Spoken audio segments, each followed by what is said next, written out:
Ouais, la photo me rajeunit, quoi. Alléluia. C'était il y a quelques années.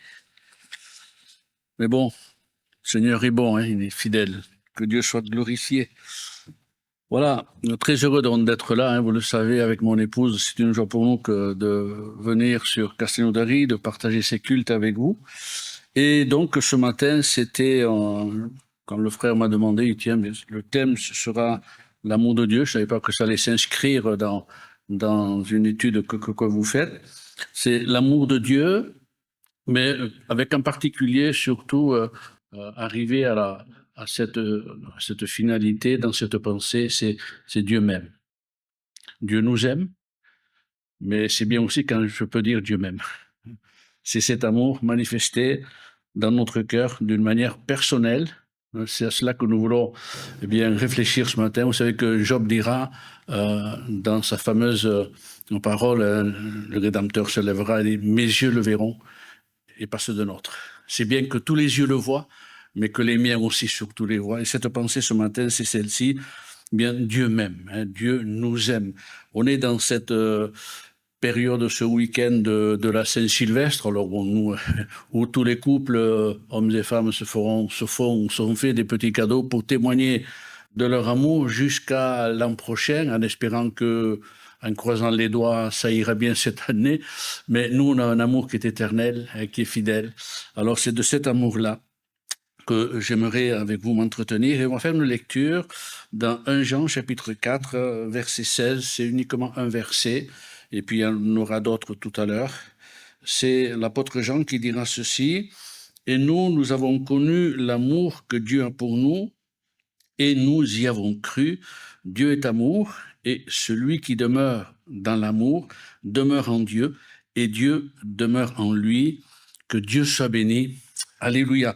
Alors, c'est vrai que le thème de l'amour, c'est un vaste thème, mais c'est bon quand même de s'y pencher. Et c'est l'apôtre Jean, hein, c'est bien lui qui peut parler, je pense plus précisément de ces choses, et surtout de l'amour, parce que s'il y a un apôtre parmi les 12 qui a été marqué par l'amour de Christ, c'est bien l'apôtre Jean, hein, c'est bien l'apôtre Jean. D'ailleurs, parlant de lui-même, dans son évangile, dans l'évangile de Jean, il se décrira en toute humilité comme le disciple que Jésus aimait. Et on retrouve cela à plusieurs reprises. Et ce disciple, chapitre 21, verset 24, c'est bien précis que c'était lui. Jean 13, 23, par exemple, il est dit, un des disciples, celui que Jésus aimait, était couché sur le sein ou sur la poitrine de Jésus. Et on sait très bien que c'est l'apôtre Jean. Et il y avait entre cet apôtre, cet homme et le Seigneur Jésus-Christ une proximité qui le caractérisait. Et on voit qu'à la croix, après, dans ce rapport personnel que Jean avait avec Jésus-Christ, c'est à lui que Jésus, bien à la croix, confiera Marie, sa mère. Donc ça prouve qu'il y avait, en plus de l'amour, dans tout ce que peut englober l'amour, cette relation de confiance, Et l'amour, s'inscrit dans cette relation de confiance. La Bible déclare que David était l'homme selon le cœur de Dieu. Vous connaissez cette expression, mais quelqu'un a dit que Jean était le disciple selon le cœur de Christ. Et c'est vrai cette expression, le disciple selon le cœur du Christ, comme pour dire qu'il était le type du disciple idéal. Le disciple parfait, serviteur parfait, c'est Christ, mais le type du disciple idéal, parce que tout simplement Jean vivait cette relation d'amour. Et dans l'amour avec Dieu, il y a plus à vivre qu'à comprendre, qu'à connaître, qu'à essayer de réfléchir, plus à vivre. Et Jean vivait cette relation d'amour. Dieu est amour. Voilà une affirmation qui est extraordinaire, qui est extraordinaire pour chacun d'entre nous, parce que nous savons que cette parole n'est pas une simple parole. C'est pas un simple verset qu'on peut réciter, c'est pas un concept, c'est pas un dogme, c'est pas une idée philosophique ou théologique, mais c'est une réalité quant à la nature et à l'essence même du Seigneur. Et tout au long des Écritures, son amour est révélé. Son amour est omniprésent, parce que c'est dans la nature même eh bien, de notre Dieu. On le découvre, cet amour, dans la Genèse, à la création, jusqu'à l'Apocalypse, où Dieu rétablira toutes choses dans une nouvelle création dans les cieux pour être éternellement avec lui. Quelqu'un a dit que la Bible, en fait, c'est une lettre d'amour que Dieu adresse à chaque homme. Donc, connaître ces choses. Vous savez que le savoir et la foi sont deux choses qui sont totalement différentes, même si elles peuvent se compléter.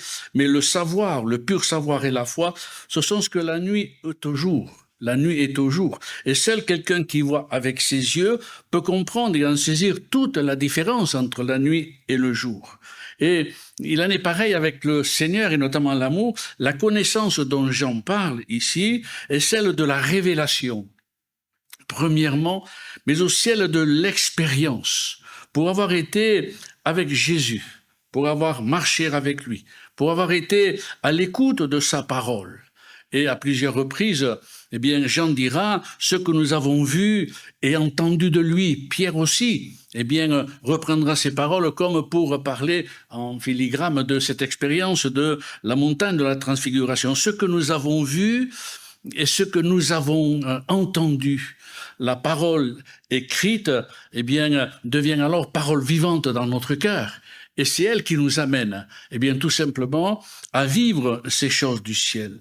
Mais Jean a donc reçu la révélation et il a expérimenté l'amour, mais surtout, il peut en parler pleinement pour avoir cru en Jésus, pour avoir cru dans le Seigneur, mais il a cru aussi dans cet amour, alléluia. Et surtout pour avoir cru en lui, mais de se croire de la foi. De se croire de la foi. C'est-à-dire pas celle de la tête, mais celle du cœur. C'est-à-dire cette foi, se croire qui amène quelqu'un à faire de Jésus-Christ son sauveur et son Seigneur. Alléluia. Donc, et le chemin qui va de la tête au cœur, il y a une distance extraordinaire, hein, ça paraît, il y a que quelques centimètres, mais la distance entre la tête et au cœur, eh bien, tout simplement, s'appelle et aboutit à une rencontre avec Christ et amène à la conversion. C'est ce cheminement spirituel. Où à un moment donné, les choses que l'on entend qui sont dans notre tête, que n'amène à la réflexion, descend et va au cœur. Parce qu'en fin de compte, la foi, c'est pas plus qu'un cœur qui croit. Et pas simplement une tête qui dit oui. Mais c'est le cœur qui tout simplement s'ouvre à la personne du Seigneur et reçoit alors pleinement ce que, eh bien, le Seigneur donnera. Et c'est pour ça que Jean dira, et nous les apôtres, les chrétiens, nous avons connu l'amour que Dieu a pour nous et nous y avons cru. Alléluia. Et en croyant de cette foi-là, alors tout simplement, nous nous inscrivons dans ce cheminement. Eh bien, lorsque nos cœurs se sont ouverts à la personne du Seigneur Jésus. C'est le miracle de la conversion. Ça ne dépend pas des hommes, ça dépend de Dieu et d'un cœur qui se laisse toucher par l'Esprit. Alors nous avons goûté à cet amour. Nous avons goûté à la bonté de notre Seigneur, alléluia. Nous avons plongé nos cœurs, nos dents, j'allais dire, notre bouche dans cet amour et nous y avons goûté comme à un fruit, mais excellent, alléluia, oui ou non? Ça nous a été une révélation merveilleuse. L'amour de ce monde n'est rien comparé à l'amour du Christ, alléluia. Mais ça, je pourrais vous en parler des heures, on pourrait en parler des heures, mais il faut avoir cru, avoir reçu Christ pour qu'à un moment donné, eh bien, tout cela prenne cette dimension dans notre vie. Et cet amour avec lequel Dieu nous aime, avec lequel nous pouvons dire pour la plupart Dieu même est un amour de compassion, de miséricorde, de salut, de pardon, de guérison, de délivrance, de restauration, de relèvement. Alléluia, amen. Lorsque nous avons reçu Christ et lorsque Dieu nous a aimés, nous avons réalisé cet amour et nous l'avons laissé agir dans notre cœur. Alors cet amour a été ce baume extraordinaire qui a pu guérir à l'instant des cœurs brisés, des esprits froissés. Tout simplement, il a guéri cet être intérieur qui peut-être était malade et sûrement malade avec le péché, mais malade aussi de la vie. Et à l'instant où nous avons cru Christ, reçu Christ et goûté à cet amour nous a guéris. Oui ou non? Alléluia, Amen. Je me souviens lorsque j'étais dans la plaine de l'Ain, et nous avions reçu dans une salle, dans une petite église, eh bien, une petite assemblée, une dame qui est arrivée, on l'a vue chargée, mais alors courbée sur le poids de sa misère. C'était une femme qui, dans sa jeunesse, avait perdu un bébé. C'était dû par une erreur médicale, ça arrive, hein. Et cette femme, pendant 20 ans, elle avait conçu de la haine contre ce docteur. Et pendant 20 ans, elle avait été entièrement détruite par une dépression terrible. Et pendant 20 ans, suivie par des psychiatres. Elle faisait des séjours dans des centres psychiatriques. Et un jour, elle a été conduite là par une amie, et puis elle est venue à quelques réunions, et on l'a vue changer. Alors nous sommes allés avec mon épouse pour parler avec elle, et quand on nous a raconté son histoire, et surtout cette haine qui la détruisait, que les psychiatres ne pouvaient rien faire, la médecine rien, c'est pas avec des mots qu'on guérit eh bien, des maladies comme cela. Alors j'ai dit simplement, eh bien écoutez, mettez-vous devant le Seigneur, pardonnez à cet homme, demandez pardon pour la haine que vous avez manifestée et demandez à ce que Dieu vous pardonne. Et puis on l'a pas vue pendant quelques semaines, et puis on l'a vue arriver toute rayonnante. Il a dit, ça m'a été difficile de faire ce que vous m'avez demandé, parce que c'était inhumain, mais petit à petit, la grâce l'a aidé. Je me suis mis à genoux, j'ai pardonné, et puis j'ai demandé pardon pour moi, pour mes péchés. Et à ce moment-là, j'ai senti quelque chose qui est parti, alléluia, l'amour de Dieu venait de la guérir instantanément. Elle disait, j'ai plus besoin de psychiatre, de médecin, j'en ai parlé avec mes docteurs, je suis totalement guéri, alléluia. Mon psychiatre maintenant, c'est Jésus, c'est à lui que je parle, alléluia, amen. Dieu nous aime, Dieu m'aime, il m'aime personnellement, alléluia. C'est un amour de miséricorde, un amour de compassion, un amour de compréhension. Alléluia. C'est un amour qui est extraordinaire. Vous savez que il y a trois choses qui, eh bien, vont définir le vrai chrétien, j'allais dire du simple croyant. Ces trois choses, tout simplement, c'est Paul qui dira, 1 Corinthiens 13, la foi, l'espérance et l'amour. Et il dira, mais la plus grande de ces choses, c'est l'amour, alléluia. C'est l'amour. Parce que, eh bien, tout simplement, c'est ce qui permet à la foi et à l'espérance d'agir. Nous sommes, pour la plupart de ceux qui sont ici, frères et sœurs, des hommes et des femmes marqués par ces trois mêmes choses. Nous sommes des hommes et des femmes marqués par la foi, par la parole qui a fait naître la foi dans notre cœur. Nous sommes des hommes et des femmes de foi. Amen. Nous sommes des hommes et des femmes marqués par cette divine espérance, alléluia, que produit la présence du Seigneur dans notre cœur. Mais aussi, nous sommes des hommes et des femmes marqués par l'amour, alléluia. Marqués par l'amour. C'est cette circoncision du cœur, alléluia, qui nous différencie du monde. La circoncision du cœur par l'amour, parce que sans l'amour, dira l'apôtre, ni la foi ni l'espérance ne sont d'aucune efficacité. Elles ne sont pas agissantes, alléluia. Voilà pourquoi nous accordons à l'amour une place particulière dans notre cœur. Un fruit, une plante que nous cultivons dans une relation profonde et vivante avec le Seigneur, alléluia, amen. 1 Corinthiens 13, c'est cet hymne à l'amour. Vous connaissez ce texte où l'apôtre dira que sans l'amour de Dieu, sans l'amour de Christ, sans l'amour du Saint-Esprit, parce que le Saint-Esprit est un esprit d'amour, de force et de sagesse, un esprit d'amour. Donc il amène cet amour aussi. Paul dira, je ne suis rien, cela ne me sert de rien. Je réalise l'importance de la place de toutes ces choses, mais aussi de l'amour de Dieu dans mon cœur, alléluia, que je suis appelé à recevoir, que je suis appelé à cultiver, que je suis appelé à partager, alléluia, parce que le monde a besoin de cet amour. Mais pour chacun d'entre nous, et c'est là ce qui a donné ce débat, nous sommes de ceux qui ont connu et qui ont cru que Dieu est amour. Alléluia. Et c'est une réalité inscrite dans notre cœur, que rien ne peut effacer. Nous sommes de ceux qui ont connu et qui ont cru que Dieu est amour. Et ce terme « connaître » implique une relation intime, puissante et vivante. Alléluia. Amen. Que Dieu soit béni.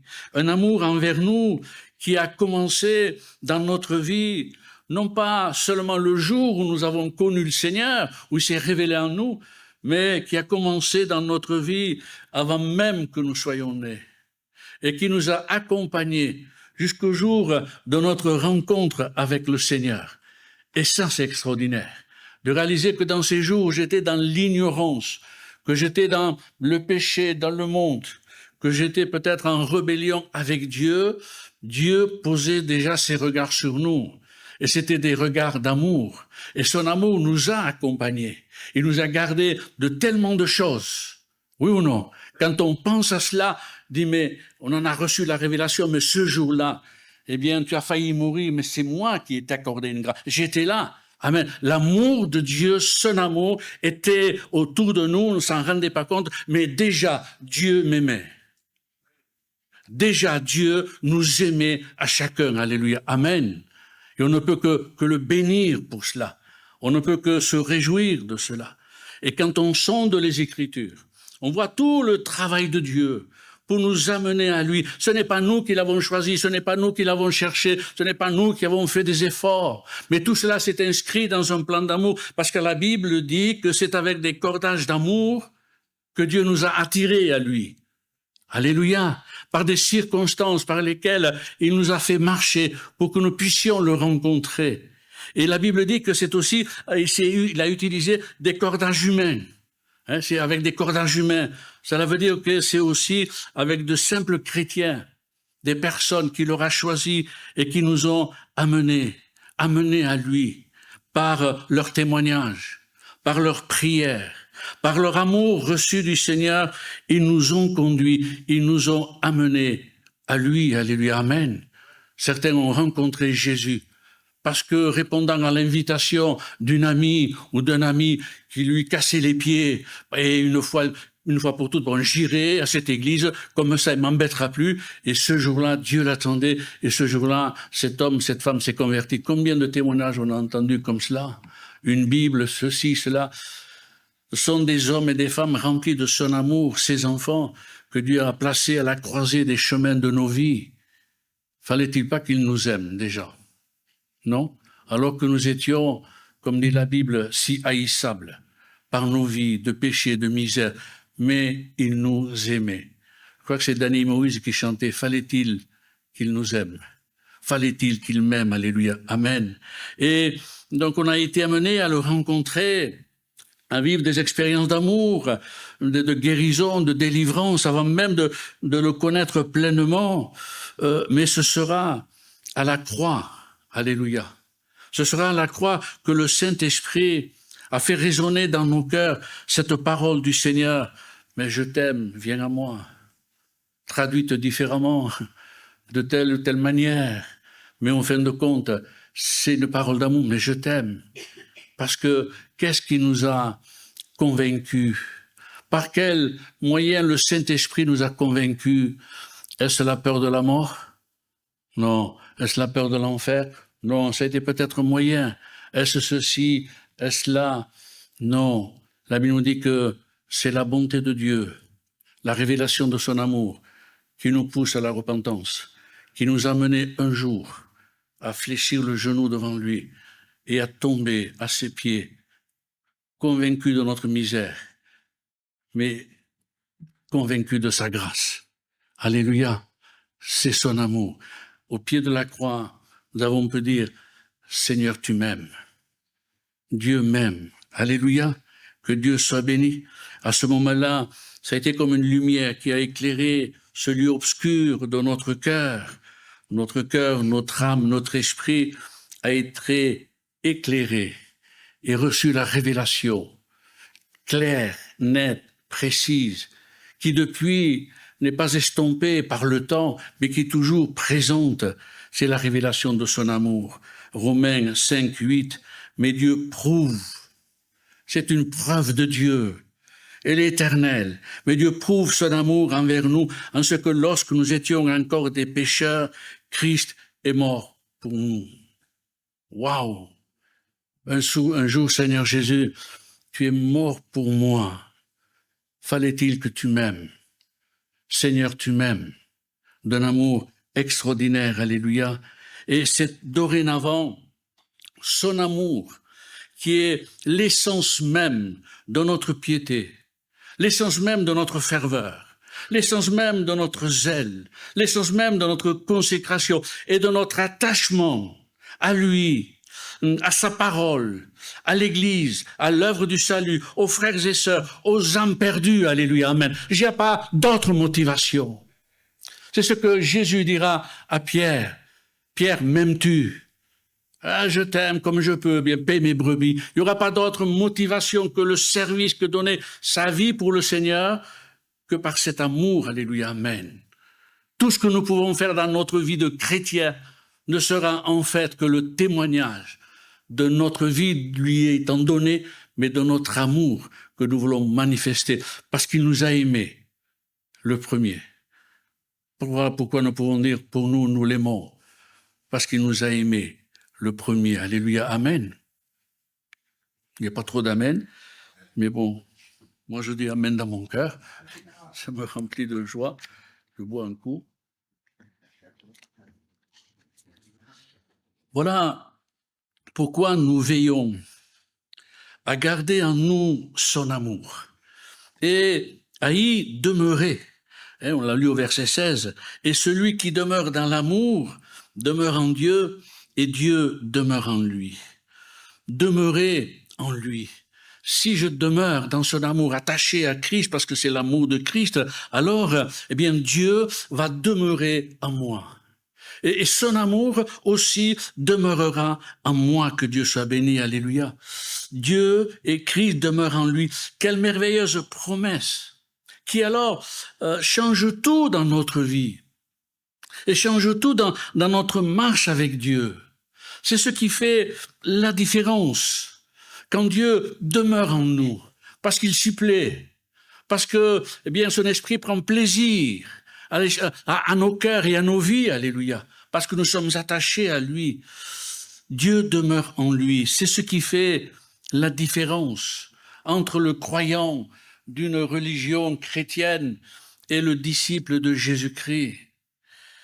Joseph, Genèse 39, verset 2, « L'Éternel fut avec lui, et la prospérité l'accompagna. » Et quelques versets après, il dit, son maître vit que l'Éternel était avec lui et que l'Éternel faisait prospérer entre ses mains tout ce qu'il entreprenait. Dieu était avec Joseph et cela se voyait. Dieu a été avec Joseph quand il a été jeté dans la citerne. Dieu a été avec Joseph quand il a été vendu aux Madianites. Dieu a été Joseph quand il est entré dans l'Égypte chez Potiphar. Dieu a été avec Joseph quand, dans les fausses accusations, il a été jeté en prison. Dieu n'a pas cessé d'être avec lui. Mais Dieu était en train de forger un homme de Dieu, un homme de qualité, qui allait être là à la base quand même, eh bien, de ce peuple qui allait grandir en Israël, 12 frères qui ont été là, Jacob et sa famille. Et puis, 480 ans après, il y a plus d'1,5 million. C'est tout un pays, mais à la base, ça a été un homme qui a fait la différence parce que Dieu demeurait avec lui. Alléluia, amen. Et c'est ce que je veux pour ce monde. Être un homme sur qui il y a la présence de Dieu. Pas simplement pour moi, mais surtout pour ce monde qui a besoin du Seigneur. Alléluia. Et ce qui touche le monde, c'est l'amour de Christ dans un cœur. Alléluia. Amen. Tout ce qu'on fait, s'il n'y a pas cet amour-là, c'est vain, c'est inutile. C'est une cloche que je fais retentir dans un désert. Je fais retentir une cloche dans un désert. Qui va venir? Les fennecs? Les scorpions, les serpents, il n'y a rien d'intéressant. Mais ce monde a besoin d'entendre le message de l'Évangile. Alléluia. Il est dit de David que par rapport à tous les autres jeunes garçons de son âge et aussi beaux joueurs de harpe en Israël, 1 Samuel 16, 18, le témoignage qu'on dira de lui, et l'Éternel est avec lui. Il est beau de figure, c'est un vaillant guerrier, il n'a pas peur, il joue de l'instrument d'une manière extraordinaire, mais la cause de tout cela, l'Éternel est avec lui. Pour Joseph, cela se voit, Pour David, cela s'entend. Amen. Dieu en nous, il faut que ça se voit et il faut que ça s'entende. Par notre témoignage, par nos prières, par tout ce que nous faisons. Que Dieu soit béni. Alléluia. Amen. Je me souviens de ces paroles de Nicodème à Jésus, Jean chapitre 3, verset 2, où cet homme, d'ailleurs j'en parle dans la chaîne, un homme épris de vérité, mais il va voir une chose, c'est que tout ce qui est écrit dans l'Ancien Testament de Dieu qui guérissait, ressuscitait les morts, fait des choses extraordinaires, ça n'existe plus en Israël. Il n'y a qu'une religion. Et alors il voit que la vérité que lui prêche, là qu'il a là, il manque quelque chose, une dimension. Voilà pourquoi il va vers Jésus. Pourquoi? Parce que il voit de Jésus simplement, eh bien que tout ce que la Bible dit est manifesté par lui. Et surtout qu'il ramène les cœurs des Israélites à la foi en Dieu. Et ça le touche. Et voilà ce qu'il dira. Bien, vous connaissez cette parole. Personne ne peut faire ces miracles que tu fais si Dieu est avec lui. Personne ne peut le faire. La seule condition, c'est que Dieu soit avec toi. Et Dieu était avec Jésus, alléluia, amen, puisqu'il est Dieu. Une église, frères et sœurs, se distingue, non pas par le bruit qu'elle fait, mais par l'impact spirituel et le bien qu'elle sème autour d'elle et dans les cœurs au travers de l'évangile, alléluia, amen. Pas beaucoup qui disent amen. Frère, parler la première église que l'on m'a confiée, je pensais qu'il y avait une foule de personnes. J'avais rêvé avant de prêcher, que je prêchais, je ne savais même pas ce que voulait dire prêcher devant une foule de 40 000 personnes. C'était avant que vraiment j'avance vraiment, c'était mes premiers pas avec le Seigneur. Waouh, 40 000 personnes. Et rassurez-vous, tous avaient levé la main à l'appel. Hein. Je n'en avais pas un. Je voyais le prédicateur que j'étais dans mes rêves. Première église qu'on me confie, 14 personnes. Oh, il en manquait pas mal, il manquait 39, 14 personnes. Mais je peux vous dire que cette église, cette petite œuvre-là, je peux vous dire qu'il y avait un potentiel à l'extérieur. Tu te souviens, Maria, c'était du feu. C'était du feu. Quelques années, on est passé, là c'est la montagne, quand même, de 14 à 50, l'église a été remise sur pied. C'était du feu, alléluia. On faisait des cultes, commençait à 9h30, en attendant que les frères qui arrivaient de la montagne, l'hiver, là, avec la neige, on commençait à prier. Et puis la prière partait en louange, partait en adoration, en don spirituel, en sainte scène, une adoration extra. Midi, j'avais pas encore ouvert la Bible. J'avais pas prêché encore. Mais 9h30, midi, c'était le temps de... Alors je disais, je m'excuse les frères, mais on n'aura pas le temps. Ah, ça fait rien, un psaume et puis c'est fini. Ça a duré quelque temps, le temps que l'Église se remette en marche, alléluia. Vous voyez, une petite œuvre, mais elle vivait le feu du ciel, alléluia, amen. Il n'y avait pas beaucoup de bruit, il y avait qu'un instrument de musique, il n'y avait pas grand-chose, mais Dieu était là. Parce que Dieu demeurait dans chaque cœur. Amen, alléluia. Que Dieu soit béni, alléluia. Demeurer. Dieu demeurera en lui et je demeurerai en lui. Le terme demeurer et Dieu demeure en lui, c'est un terme qui est particulier quand même. Parce que quand on regarde ce mot, la première chose que veut dire rester, loger, habiter. Une demeure, demeurer, c'est ça, hein. Rester, loger, habiter. Ça nous parle d'une position spirituelle. Dans l'Ancien Testament et dans le Décalogue, il y a « tu aimeras ton Dieu ». Tu aimeras. C'est une loi qui était écrite. Cette loi de Christ, elle est dans notre cœur. Parce que c'est le commandement de Dieu. Tu aimeras ton prochain comme toi-même, alléluia. C'est un commandement. Donc c'est quelque chose qui s'inscrit, tu aimeras.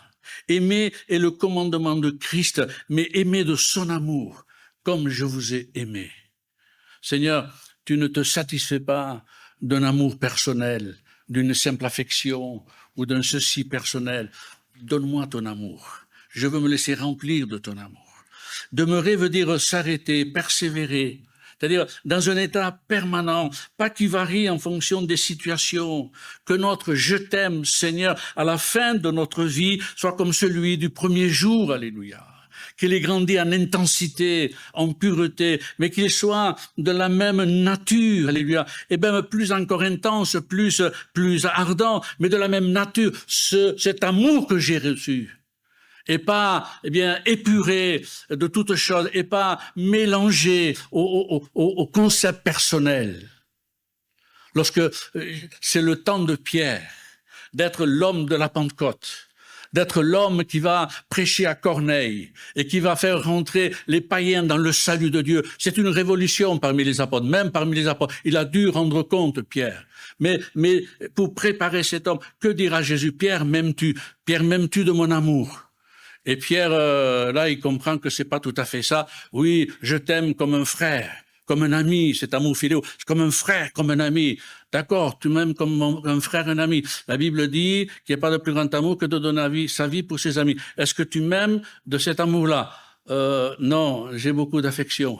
C'est ça la dévaluation. Christ ramène, il dévoile le cœur de cet homme. Une simple affection, ça suffit pas. Un profond attachement, ça suffit pas. Il faut que j'aime mon Seigneur et mon Dieu de tout mon cœur. Alléluia. Avec cet amour que fait naître et entretient la parole du Seigneur. Vous êtes impressionnant, vous dites rien. Demeurer, c'est rester attaché. On se souvient de cette parole de Jésus du sarment rattaché au cep. Et c'est en rapport avec les fruits que nous devons porter, même dans notre vieillesse et dans chaque saison. Alléluia. Amen. Ces fruits de l'amour, de la justice, de la vérité, mais qui sont conséquents avec l'amour. Et demeurer, c'est demeurer quelque chose qui demeure intact. Par exemple, à la photo, j'ai demeuré, mais il y a quand même quelques variations, hein, le temps est venu. Mais demeurer, c'est rester le même, garder intact, dans un même état. Comme Adam, sa vocation était de garder intact le jardin. Il fallait rien qui soit changé. C'est-à-dire tout simplement dans un cœur pur, que puisse être conservé un amour qui est pur. Parce que là aussi, c'est important. Parce que Matthieu 5:8, heureux ceux qui ont le cœur pur, car ils verront Dieu. Amen. C'est pas ce que je fais, c'est pas ce que je dis. Dieu ne se laisse pas impressionner par ça. Il regarde au cœur. Et ce qui l'impressionne, ce qui le réjouit, c'est l'état d'un cœur pur, avec une foi pure, avec une espérance pure, avec un amour qui est pur. Alléluia. Amen. Alléluia. La faillite d'Adam et de Ève relève plus de manque d'amour que de foi. La foi, c'est croire au commandement et y obéir. Mais on peut y obéir à contre-cœur. Mais aimer, c'est garder ces mêmes commandements et c'est les mettre en pratique. Jean 14:21, celui qui a mes commandements et qui les garde, c'est qui les met en pratique, c'est celui qui m'aime. C'est celui qui m'aime. Alléluia, amen. Et celui qui m'aime sera aimé de mon Père, je l'aimerai et je me ferai connaître à lui. Waouh, quel programme, que Dieu soit glorifié, amen, que Dieu soit béni. C'est une relation d'amour, je l'aime parce qu'il m'aime, mais parce qu'il m'aime, je peux dire avec assurance, Dieu m'aime. Et je peux vous le dire à vous ce matin, mais je peux le dire aussi au monde. Je peux le dire tout simplement au monde de la non-foi. Je peux le dire aussi aux puissants des ténèbres. Je peux le dire au ciel, aux anges et au Seigneur. Je t'aime, Seigneur, parce que tu m'aimes. Amen. Que Dieu soit béni. Voilà pourquoi il est très important de veiller sur son amour en nous, de garder intact cet amour, croire, recevoir, vivre et partager. Que Dieu soit glorifié. Amen. Parce que c'est tellement précieux dans notre cœur qu'il y a quelqu'un qui rôde autour de nous pour justement détruire cette relation et enlever cela dans mon cœur. Qui, au milieu de nous, peut-être pas Castelnaudary, vous êtes super comme chrétien, c'est ce que me dit Thierry. Je plaisante, hein. C'est Alléluia, donc c'est vrai. Oui. Moi, j'ai dit au tout début, des fois, quand je marchais avec Dieu, quand il m'arrivait des trucs, je doutais de l'amour de Dieu. Oh, Dieu ne m'aime plus, ou Dieu m'aime moins. Est-ce que Dieu m'aime encore? Non, non, il y a l'ennemi qui rôde. Mais veillez à cela. Parce que voilà les exemples que dit la Bible. Je passais très vite. Hein. L'amour peut se refroidir. C'est pour moi qui l'invente. Hein. Perdre ce zèle, perdre cette ferveur, Perdre tout simplement cette intensité. Matthieu 24, 12. Et parce que l'iniquité se sera accrue, regardez le monde comment il est. L'amour du plus grand nombre se refroidira. Il ne parle pas du monde païen, parce que Dieu ne s'attend pas à trouver l'amour, son amour dans le monde païen, même si l'amour de ce monde s'est refroidi totalement. Mais il y a tellement de choses du monde de la non-foi qui veulent éteindre cet amour qui brûle en nous comme un feu dévorant, comme une passion. Combien de choses veulent l'éteindre, les épreuves, la difficulté, le vent qui souffle, qui veulent éteindre cela. Vous savez, il y a une image extraordinaire. En lavant les pieds de ses disciples, Christ a élevé son amour à son comble. Il a mis son amour à son comble, en se mettant au dernier du rang des derniers, avec cette humilité. Et là, il nous montre que cet amour est précieux. Son amour nous apprend à aimer. Alléluia. Voilà pourquoi le diable n'est pas content. Ce qui peut aussi être un ennemi pour l'amour de Dieu dans notre cœur. 1 Jean chapitre 2, verset 15, « N'aimez point le monde, ni les choses qui sont dans le monde. Si quelqu'un aime le monde, l'amour du Père n'est point en lui. Car tout ce qui est dans le monde, la convoitise de la chair, la convoitise des yeux, l'orgueil de la vie, ne vient point du Père, mais vient du monde. » Et on a vu tellement de personnes abandonner tout pour quelque chose de rien, qui valait rien de ce monde. Le monde du plaisir, tomber dans ses convoitises, dans ses tentations, c'est terrible pour un chrétien. La tentation est passagère, mais elle peut avoir des répercussions aussi terribles quant à notre éternité. Un de mes formateurs me disait, l'obéissance a un prix, mais la désobéissance a un prix encore plus élevé. On a vu des personnes s'éloigner de Dieu. Quelle triste fin. Une autre personne me disait, faute de but, faute de vision, l'homme s'abandonne à ses plaisirs, à ce qui l'attire dans ce monde. Proverbe 29, 18, quand il n'y a pas de révélation ou de vision ou de connaissance, c'est par la traduction, le peuple est sans frein, heureux s'il observe la loi. La Bible nous tient loin du monde et de ses convoitises. Psaume 119, j'aime ta parole, je la serre sous mon cœur afin de ne pas pécher. J'aime ta parole, je la serre. Alléluia, que Dieu soit béni. C'est aussi séparer la vie avec ses luttes, ses batailles, ses tempêtes, et le monde spirituel, celui des ténèbres. Romains 8, 38, car j'ai l'assurance que ni la mort, ni la vie, ni les anges, ni les dominations, ni les choses présentes, ni les choses à venir, ni les puissants, ni la hauteur, ni la profondeur, ni aucune autre créature ne pourra nous séparer de l'amour de Dieu manifesté en Jésus-Christ notre Seigneur. Ces choses-là, Paul ne les invente pas. Ça vient pas dans sa tête comme ça. Il les a vécues pour chacune d'elles. Lisez son parcours. Toutes ces choses, il les a affrontées. Combien de choses dans notre vie, je sais pas combien d'années ça fait que vous marchez avec le Seigneur. Enoch aussi marche avec Dieu. Quand j'ai pensé ça, Enoch, il marche avec Dieu, c'est bien. Alléluia. Enoch a enfanté des enfants. Marcher avec Dieu. Mais combien de choses dans notre vie se sont levées pour nous faire chuter, pour nous arrêter, pour nous séparer. Non, non, Dieu m'aime. Job a lui-même vécu des choses terribles. Il pourrait nous anéantir notre foi, notre espérance. Le doute peut être terrible dans une vie, cette perte de confiance en Dieu et dans les choses qui sont à lui. Mais connaissez la plus belle des expressions de foi, des confessions de foi de l'Ancien Testament, c'est Job. C'est terrible ce qu'il a vécu. Aucun homme n'a vécu ce qu'il a vécu. Mais je sais que mon Rédempteur est vivant, qu'il se lèvera le dernier sur la terre. Quand ma peau sera détruite, il se lèvera. Quand je n'aurai plus de chair, je verrai Dieu. Je le verrai, il me sera favorable. Mes yeux le verront et ceux de notre. Mon âme languit d'attente au-dedans de moi. Alléluia. C'est son cœur qui parle. Pas seulement sa bouche. Sa bouche exprime ce qu'il y a dans son cœur. Une chose est sûre dans son cœur. Son Dieu l'aime et il honore sa foi. Il honore son amour. Que Dieu soit béni. Amen. Mon Dieu m'aime. Mon Dieu m'aime. Alléluia. Que Dieu soit béni.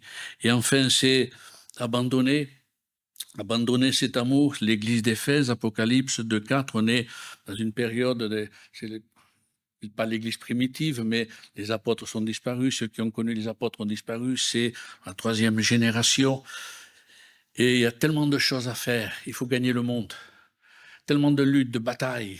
une église qui va de l'avant, qui t'oublie. C'est terrible, les œuvres, le travail qu'il y avait à faire. Et c'est à cette église que le Seigneur dira: ce que j'ai contre toi, c'est que tu as abandonné ton premier amour. Tu as abandonné, oublié. Tu as fait pour faire. Et des fois, on est tellement pris qu'on oublie que l'essentiel, c'est Christ. Tout ce qu'on peut faire, c'est pour la gloire de Christ. Et même le salut des âmes, ils sont pour la gloire de Christ et pour notre amour pour lui. Et le terme abandonner implique comme notion un abandon volontaire pour des choses plus importantes à leurs yeux, le service et les œuvres. Servir a pris la place de Jésus. C'est perdre parce qu'on n'a pas su veiller sur notre cœur par-dessus tout. C'est une négligence. Et puis qu'on s'est fait voler. On s'est fait voler parfois par des petits voleurs. J'ai terminé là. Lorsque j'étais sur Bourges, j'avais Bourges Nord. À Bourges Nord, il y avait 50 personnes, 50 personnes. Hein. C'était un quartier de Bourges, Bourges Nord. J'avais Saint-Amand, j'avais Vierzon, j'avais Mehun et j'avais à Sancerre, la région de Sancerre. 6 lieux. Et on tournait avec les frères. Et on faisait à peu près en moyenne une dizaine de réunions, 8-10 réunions par semaine. Et on était, puis il y avait les locaux, il fallait les mettre aux normes. C'était on avait acheté un local à Vierzon. Ça a été un travail terrible. J'ai laissé la santé aussi, hein. J'ai laissé la santé. Mais un travail terrible. Et c'était une machine à prêcher. Et le travail allait bien. L'église était passée de 100 à plus de 200. Il y avait 65 enfants à l'école du dimanche, 25 moniteurs. Ça tournait bien, hein. Et puis, quand il m'arrivait, j'allais faire des visites avec Maria. Et puis un jour, j'étais en avance sur Vierzon. Il dit: tiens, je vais faire une visite. Une personne âgée, parce qu'on avait un groupe de visite, tout ça. Hein. Mais je suis allé. Et là, j'ai passé 1 heure, alors que mon temps était pris. 1 heure avec cette vieille brebis, ou brebis âgée. Et pendant 3 quarts d'heure, je laissais parler les personnes. Et puis, le dernier quart d'heure, une fois qu'elles avaient vidé leur cœur, après, et puis j'ai passé 1 heure. Mais quand j'ai sorti de cette visite, wow, j'étais heureux. Je me suis rappelé que j'étais berger. Je me suis rappelé que j'étais pasteur. Avant d'être responsable d'église, un directeur, un de ceci, un de cela, un maître d'œuvre. C'est à cela que Jésus m'avait appelé, être un berger qui est auprès des brebis et qui les aime. Et là, j'ai été heureux que j'en ai pleuré dans la voiture. J'avais oublié cela. Il a fallu que je me rappelle. Je veux pas oublier que je suis un chrétien, un enfant racheté par grâce, que Christ m'a sauvé pour être son enfant, un disciple sur cette terre. Il m'a aimé, rempli de son amour, pour que son amour, je le déverse, eh bien, à tous ceux qui ne le connaissent pas. Alléluia. Amen. Voilà pourquoi il est très important de veiller sur son amour en nous, dans une relation d'amour. N'oublie pas d'aimer, car il t'aime. Alléluia. Car il t'aime. C'est ce vieux cantique, j'en parlais tout à l'heure. Fallait-il qu'il nous aime? Et nous pourrions chanter en retour: viens m'apprendre à t'aimer comme on t'aime au ciel. C'était un vieux cantique de l'époque. Car on veut lui offrir un amour qui lui soit comme un parfum d'une agréable odeur et qui le glorifie. Et conserver son amour en nous afin que nous recevions des intérêts, parce que c'est une richesse extraordinaire. Amen. Nous te bénissons.